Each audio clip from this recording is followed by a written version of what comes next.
Hemocytes, the Drosophila equivalent of macrophages, disperse themselves around the fly during embryogenesis, ready to mount an immune response at the site of a wound.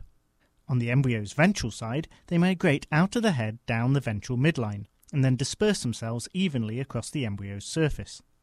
Brian Stramer from King's College, London, is fascinated by this process. But rather than studying the cell's motility in vitro, Stramer prefers to examine the macrophages as they migrate inside the embryo.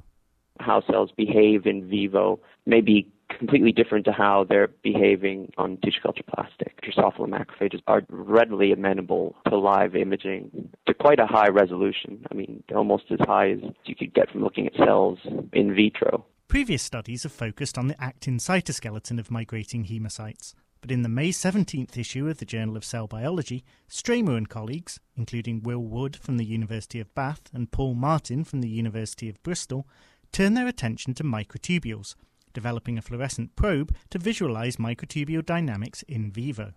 The microtubule architecture within hemocytes seems to look rather unique, at least compared to these same cells in vitro. Yes, there's a lot of dynamic microtubules, just as you'd imagine, but we saw an awful lot of microtubule bundling going on. Most often as cells were migrating, we noticed that they formed this structure we called a microtubule arm that appeared to almost act as a compass within the cell and point in the direction of movement. To find out whether this microtubule arm really pointed cells in the right direction, or whether it simply formed as a consequence of cell movement, Stramer and colleagues damaged embryos with a laser, creating wounds that quickly attracted nearby hemocytes.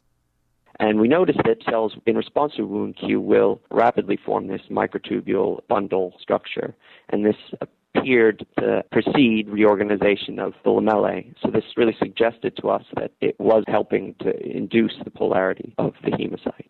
But while the microtubule arms appear to guide hemocytes toward their target, they also help the macrophages move away from each other by a process called contact repulsion.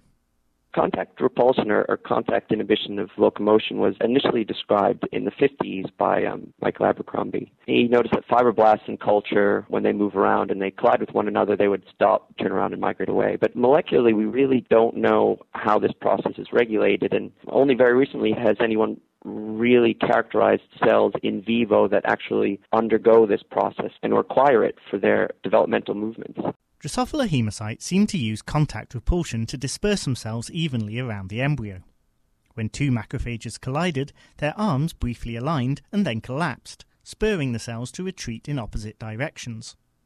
Stramer and colleagues tested whether the arms were required for this repulsion by interfering with the microtubule cytoskeleton. We got rid of microtubules by expressing a microtubule severing gene called spastin, and this led to microtubule depolymerization within the hemocytes. We noticed that the cells would clump within the embryo, and we quantified this clumping in a couple different ways. Hemocytes expressing spastin stayed in touch for longer, as they failed to repel each other upon contact. As a result, they remained, on average, closer to their nearest cellular neighbours. We also looked at mutants of a known microtubule regulator, a gene called orbit, or it's also called clasp. These mutants have plenty of microtubules. They're highly dynamic, but we saw little to no bundling within these cells. And we saw very similar effects to spastin. We saw clumping, increased contact time, and a decreased nearest neighbor distance. That really suggested that that microtubule arm really was important for events we were looking at. So how does a microtubule arm guide hemocyte movement and redirect colliding cells? It may be helping cells to turn. So we know that growth cones, for instance, require microtubules to help them undergo sort of turning movements. And it may also, in hemocytes, be generating a rigid structure within the lamella that allows a cell to sense its neighbor very rapidly, almost like a stiff-arm tackle in American football. These hemocytes may be stiff-arming each other to generate a nice even spacing within the embryo.